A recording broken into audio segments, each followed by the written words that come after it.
Here transcribed is Richard Diamond, Private Detective, starring Dick Powell.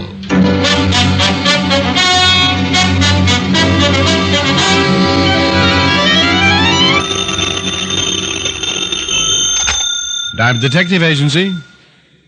Diamond Detective Agency? Well? Hi, Helen. Well? Well, what? Where's the slogan? Diamond Detective Agency is enough. This week, I've decided to conduct my business on more of a refined level. Why? I need the change. I'm getting tired of defending myself. You haven't defended yourself since kindergarten. Are you forgetting the other night in your study? Rick. Now, don't give me that sweet innocence. I should have been decorated for that campaign. Weren't you? Helen. Now, you hang up and I'm going to call you right back. Hang up? And when you answer, I expect to hear the old Richard Diamond slogan and all. Yes, Miss Asher. Bye. Oh, women. Slogan. Let's see. Diamond Detective Agency. Gumshoes resold while you wait. What's the matter with your voice? This is the old Richard Diamond. Oh, Rick. No, make up your mind. Mr. Diamond? Hold it, Helen. Something I can do for you? Me? No. Yes, if you're Mr. Diamond. Client? I think so, dear. I haven't seen the subpoena yet. Well, I'll talk to you later. Good luck. Bye. Bye. Well, get it over with. Hire me or serve me. I beg your pardon. Just trying to second guess you. Have a seat. Thank you. My name is Stevens. Arthur Stevens. What can I do for you, Mr. Stevens? A great deal. I charge a great deal for a great deal. I'm prepared to pay you handsomely. How handsomely and for what? $500 for a quick trip to Florida. Well, that's easy. Now, what's going to make it tough? Lucius Timken? Is that a man? Yes. He'll try and stop you. How? Kill you if necessary. Well, that statement just cost you another $250. I anticipated that. $750 then? What do I have to do? Pick up something for me. How old is she? No, this is an object, a very rare object. Blonde or brunette? This is an antique. You're turning into a good straight man. It's a rare European art object worth a considerable fortune. Anything else you'd like to know? The $750 should compensate for your inquisitiveness. Why can't you just go get it? Lucius Timken? He anticipates my arrival. Why did you pick me? Reputation? I've heard I can trust you. All right, Mr. Stevens. How much of a down payment will keep you trusting me until I get back? Let's say $250? Let's say $350, and we can trust each other. It's a bargain. Only if I live long enough to spend it.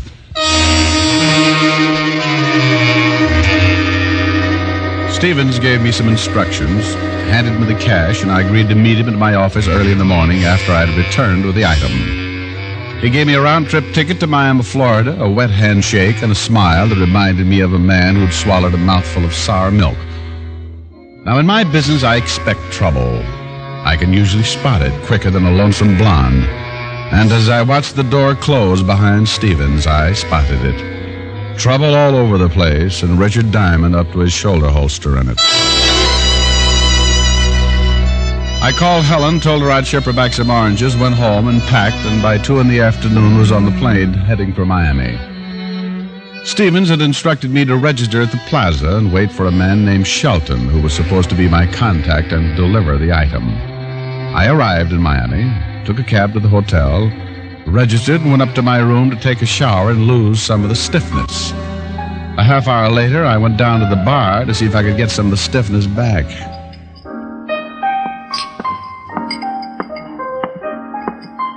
Is this seat taken? Not a bed. Climb up. Thank you.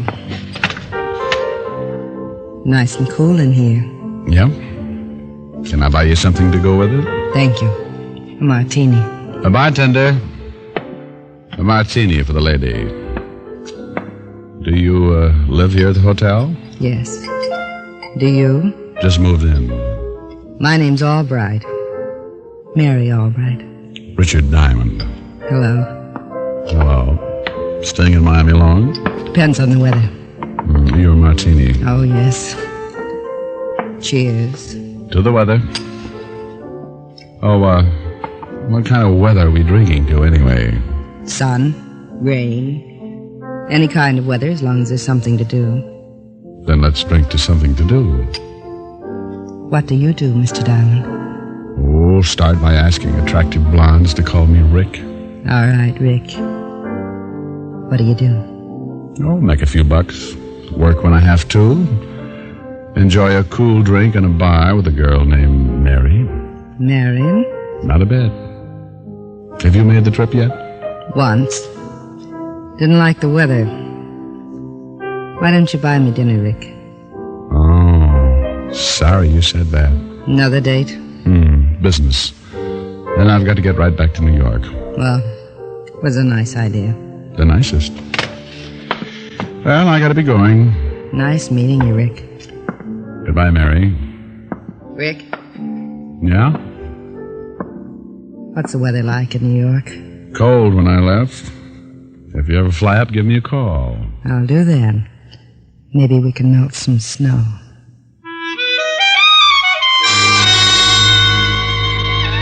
She could have melted an ice floe in the Arctic. I left her sitting at the bar looking lonesome and went back up to my room and enjoyed myself by running into the walls until I got tired and lay down to rest. I must have dozed because when I came out of it and looked at my watch, it was nearly 8. My contact was overdue, so I sat up, smoked a Camel, and by 8 I called the desk. Hello, this is Mr. Diamond. Has anybody been asking for me? Are you sure? Okay.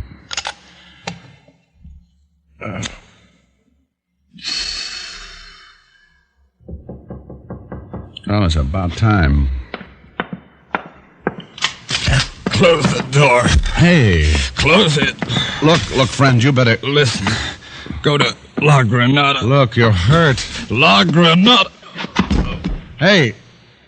Oh, why does everybody pick my room to die in? He was lying on his back with his eyes open and staring up at the ceiling. I rolled him over and wondered how far he'd travel with a bullet hole in his back. He was heavy-set, wearing a navy pea jacket and dungarees. The identification in his wallet showed him to be my contact, George Shelton, and his ship was the Rio Queen. I searched him for something that looked like a rare antique, but the sailor was bare, so I sat down and made up my mind. He'd said something before he died. La Granada. I thought about the rest of the money I was going to be out if I didn't bring the antique back to Stevens and called the police. In 10 minutes, Lieutenant Breek of Miami Homicide was looking at my license. Richard Diamond. 180, licensed in the state of New York, brown hair, and the loveliest blue eyes. I can read. Yeah, but that description doesn't do me justice. You're a pretty fresh guy. I was influenced by the Florida propaganda. Well, you're out of your territory. You don't carry any weight down here. Maybe if I ate a big dinner. I think you should know I don't like private cops. I'm glad I have your confidence. You say he just staggered in here? That's right. Ever see him before? No. You weren't expecting him. No. You called the desk and wanted to know if anybody had asked for you. I always do that to get lonesome. What are you doing in Miami? Spying. I was hired by a California orange grower. You know something? Occasionally. I feel like slapping you around. Well, don't decide on it. I get nasty. You're in trouble here. Oh, call Walt Levinson, 5th Precinct Police, New York. He'll give you references. I'll do that, but I still want to know why this guy picked your room to die in. All right, I'll tell you. I flew all the way from New York just to confuse you. Yeah? Yeah, I haven't killed a man in a hotel room in years. I'm the compulsive type. I just couldn't help it. I think I'll lock you up. Well, do that, and I'll be out in an hour. And I'll sue you for so much false arrest, you'll be pounding a beat so far they'll have to pipe orange juice into you. Look, there's been a murder. Well, I didn't do it. The victim died in your room. You'll have to stick around for questioning. Then question me. There's plenty of time. You look like the type that breeds trouble. Yeah, I took it up after I lost my mink business. I'm going to let you run around for a while. If you're mixed up in this killing, I'll find out about it. Let me know when you do. You'll be the first to hear about it. I watched while the cleanup boys hauled away my dead contact. Then I promised Lieutenant Breek I'd meet him at the Miami Homicide Division at 8 o'clock the next morning. They left, and I waited until I was sure they were clear of the hotel, then went out to find something or someone called La Granada. Out on the street, I decided a cab driver was my best bet. I spotted one about halfway down the block and started for it. I never made it. Hold it. Right there. Oh, give me one good reason. This gun in your back? I'm glad you said that. I was going to be brave. Don't. Who'd know you were brave if you did? Oh, what do I have to do to stay alive? Just be good and get into that car. Okay. Where are we going? What difference does it make? Well, I might like to look at the scenery. Oh, I hate to disappoint you.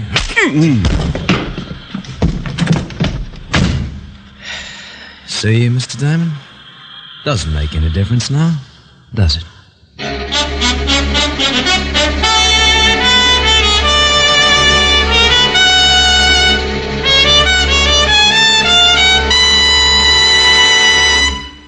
Before we continue with Richard Diamond, here's an important question. Will camels agree with your throat? Here's what noted throat specialists reported in a famous coast-to-coast 30-day camel test. Hundreds of men and women, people in different climates, people with normal throats, smoked only Camels for 30 days. The specialists made weekly examinations of their throats, 2,470 examinations in all, and reported not one single case of throat irritation due to smoking Camels. Will Camels agree with your throat? Make your own 30-day Camel test, the sensible, thorough cigarette test. Enjoy Camel's rich, full flavor for 30 days. See how mild Camels are, pack after pack. How well they agree with your throat, week in and week out. You'll make Camels your steady smoke. For mildness, for flavor, for constant smoking enjoyment. How mild, how can a cigarette be? Make the Camel 30-day test and you'll see. Smoke Camels and see. And now back to Richard Diamond, Private Detective, starring Dick Powell.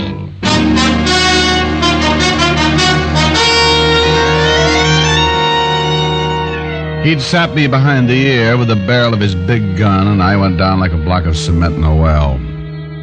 I don't know how long I stayed on the floor of the car, but when I finally pulled myself out of it and shook the cotton out of my head, I found I was in a room sitting in a chair, looking up at the biggest stomach I'd ever seen.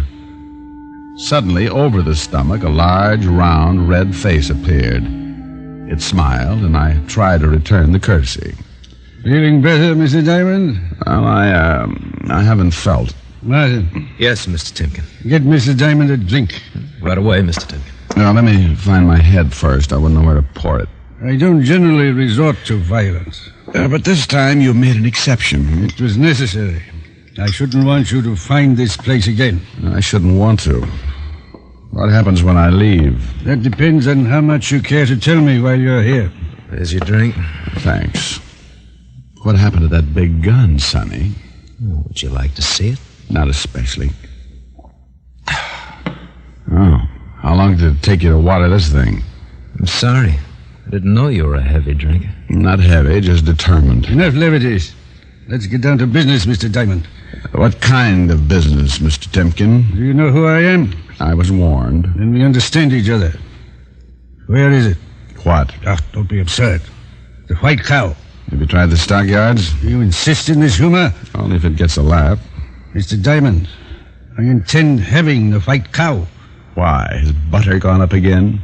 I know Mr. Shelton came to your hotel room earlier this evening. Yeah. He brought a bullet along with him. We were able to catch him just after he landed, but he eluded us. And Sonny tried to slow him up with his .45. Well, shall we say he met with an unfortunate accident? Somewhere between this accident and your hotel room, he deposited the White Cow. Where, Mr. Diamond? He didn't mention it. I'll give you $1,000 for the information. I'd love it, but I don't know what you're talking about. Oh, come. Martin followed you all the way from New York. Good for Martin. He should have been a boy ranger. Look, Martin, plenty of time for your talents. 2,000, Mr. Diamond. For 2,000, I'd sell you my grandmother's bridge work, but I don't know what you're talking about. Well. Martin? Yes, Mr. Timken? Go turn on the radio. Get some music. Yes, Mr. Tim. Oh, I really don't feel like dancing. I'm still a little dizzy. 3,000. Last offer. Charming, but I'm at a loss. Indeed you are. Martin, Yes, sir. Sonny gonna get rough? where is the white cow? Sorry. Change his mind, Martin. Certainly. Now, look, The white cow, Mr. Diamond. I tell you, I don't know where... The white cow, Mr. Diamond. I don't know. Or is it funny, man? You can go to... Where? No. Where?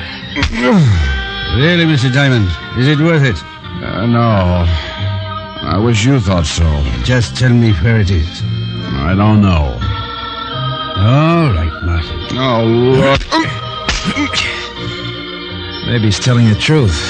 Maybe Shelton didn't tell him where he put it. Then he's of no use to us. But then again, maybe Mr. Shelton did tell him. Mr. Diamond, he's an obstinate young man. Oh, I'll change that. No, you might kill him. If he does know, he can still lead us. Put him to sleep and deposit him in some alley. Yes, sir.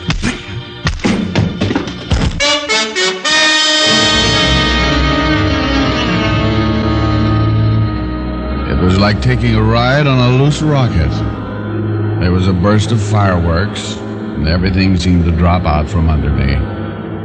This time I went up, turning round and round and trying to hang on. Then the lights were gone, and I was sailing through the darkness, wishing I was someone else. Finally, the rocket slowed down and started to fall, and I slipped and went off on my own. Just a poor, tired, beaten-up little private detective looking for someplace to land. When I came out of it, I found myself sitting in an alley. I thought about all my aches and the money Timken had offered me. I pulled myself up and thought about the miserable $7.50 I was getting from Stevens. Then I staggered out in the street and thought about going to some quiet rest home and turning myself in for an idiot. I spotted a cab and hailed it. Take me to the... Oh, good evening, Miss Albright. You don't have an old quart of plasma on you, do you? What the world happened? Oh, nothing in the world. I was jumped by 3 saucers. Let me help you in. I'm afraid you'll have to. I was just on my way to the hotel. Go ahead, driver. Oh, convenient. I had the driver pull over when I saw you. What in heaven's name happened? Oh, I was just washing dishes. Honest I was. It's those new garbage disposals. Well, if you don't want to tell me, Let's take the swelling out of my head first. I'll get you right up to your room. No, let's use your room. I don't want to explain this to Lieutenant Brake. Lieutenant Breek, Narrow-minded cop. Would never believe the story about the disposal. put your head on my shoulder. Which one? This one. I mean, which head?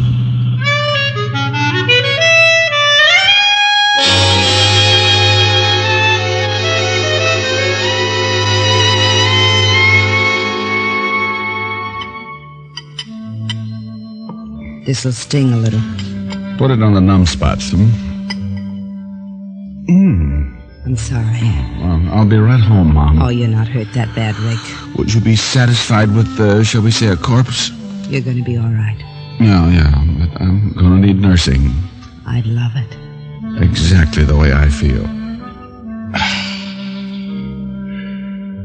Gonna tell me about it? I can't. Secret? Mm-hmm. Just what kind of work do you do? Whatever it is, I'm underpaid. You must make a lot of enemies. I try. Thought you were going back to New York tonight.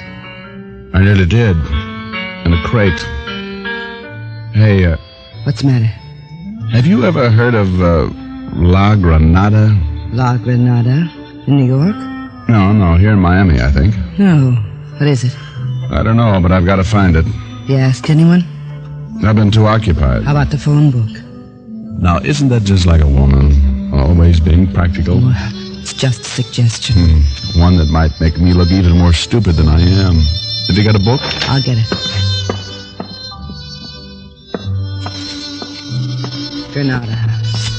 Granada, La Granada. There are two of them. What are they? Restaurant on Opal and a hardware shop on James. Well, it's 11:30. I'll try the restaurant first. Can I go? Sorry, no. You've got to stick around with the iodine. I might be back for a nightcap. The two Granadas in the phone book didn't seem like a place the dear Mr. Shelton would leave an antique, but I went up to my room, put on a clean shirt, and went downstairs to grab a cab. As I started to crawl in, a large arm shoved its way in front of me. Lieutenant Breek was on the other end. You've been busy. Idle hands, you know the old saying, Lieutenant. Where to now? To blow up the city hall. Want to come along and hold the bomb? Look, Diamond, I'm keeping score. I've been checking on the guy who died in your room. He got off the Rio Queen all right, but not when he docked. Some guy named Sampson picked him up in a small boat about 5 miles out. Evidently, he didn't like customs. Evidently. It's an old habit of his, I found out. 2 previous arrests for smuggling. What does Sampson have to say about it? Nothing. He's too dead to say anything. Uh-huh. Well, it's nice talking to you informally like this, Lieutenant. Now give me a parking ticket or let me get in a cab. Got a date? Yeah. You ought to check up on the people you've been keeping company with. Another beating like that and we'll have to put you in brine. Yeah, think how horrible I'd look. Then you could tell everybody I was your twin. I got out of the cab a half block from the La Granada restaurant and did everything but walk backwards to look like I wasn't going there. I looked the place over and went in. It was just closing, and a little balding man with an accent walked over to me. I'm sorry, but the kitchen is closed, senor. That's all right. I'm looking for the White Cow. Perdone? The White Cow. I don't believe... A man named Shelton left it here for me. Shelton, White Cow? Shelton's a seaman off the Rio Queen. The Rio Queen? Yeah, he told me he left the White Cow here. Well, senor, you can look around, but you can bet me we got no White Cow. It's an antique. Okay. What? The White Cow, a very rare antique. You been in a fight, huh, senor? Yeah, now. You got hit on the head pretty hard, huh? You haven't got it. Oh, sure. You have? Sure. We got a White Cow and a Blue Cow right out in the kitchen. We're going to have both of them for breakfast. Okay. Only I don't think I could show them to you. They don't like strangers. So that took care of the first bet. As I walked out of the restaurant, I made up my mind. If the hardware shop didn't pay off, I was going to get back to New York and hibernate for the winter. The La Granada hardware shop was all the way on the other side of Miami, on a dark street that looked like the inside of a coffin. Evidently, nobody was interested in buying any hardware at midnight because it was closed. I banged on the front door for about 10 minutes, and then, as I was just about to give up, I saw a light and the door opened a crack. Yeah? Shelton sent me. Beat it. Hey, what do you think you're doing? Now, listen. A guy named Stevens sent me to meet a guy named Shelton. Shelton was supposed to give me something called the White Cow, but Shelton died. What? Yeah, and while he was doing it, he said La Granada. Now, if this is the place, say so. I'm running out of nerves. Bill's dead? Oh, you know him. He's my brother. Shut the door. You've got the White Cow? What's your name? Diamond. Yeah. Bill said you'd be by. He led me to the back of the shop, and I watched while he reached into a bin of 10-penny nails. He fished around and pulled out a small, square-shaped object wrapped in oilskin. As he turned to hand it to me, he froze. Don't move. Who's this guy? Oh, his name's Martin. He likes to beat guys up. I'm not going to beat you up this time, Diamond, but you shouldn't have lied to Mr. Timken. We're going to have to kill you for it. This is probably the guy who killed your brother. Yeah. Give me the package. Sure. Toss it. Stay right there. You killed Bill, huh? You didn't tell him enough about me, Diamond. Now you're going to get yours, funny man.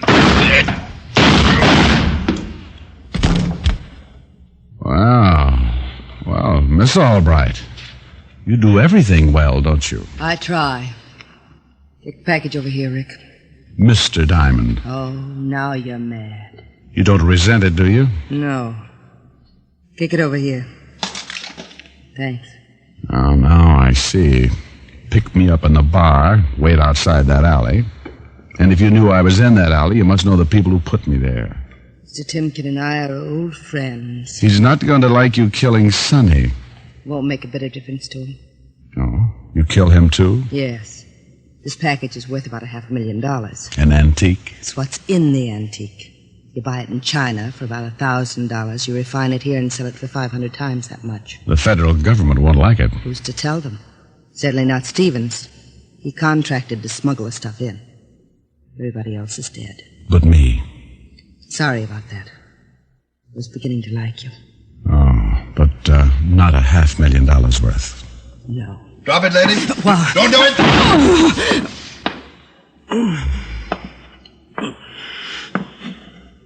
Looks like Grand Central. I'm glad nobody locks doors around here. How did you find me? Told you I was keeping score. You better get an ambulance, Lieutenant. Wish she hadn't tried to shoot. Here. Lean on me, dear. It's the least I can do. Her gun will probably be the one who killed this Timken guy. Get the ambulance, will you? Yeah. Rick, Yeah. looks like nobody gets anything. I got $350 in the beating. I guess I come out on top. Sorry. Won't be able to come to New York. So am I, Mary. There's going to be a lot of snow this year.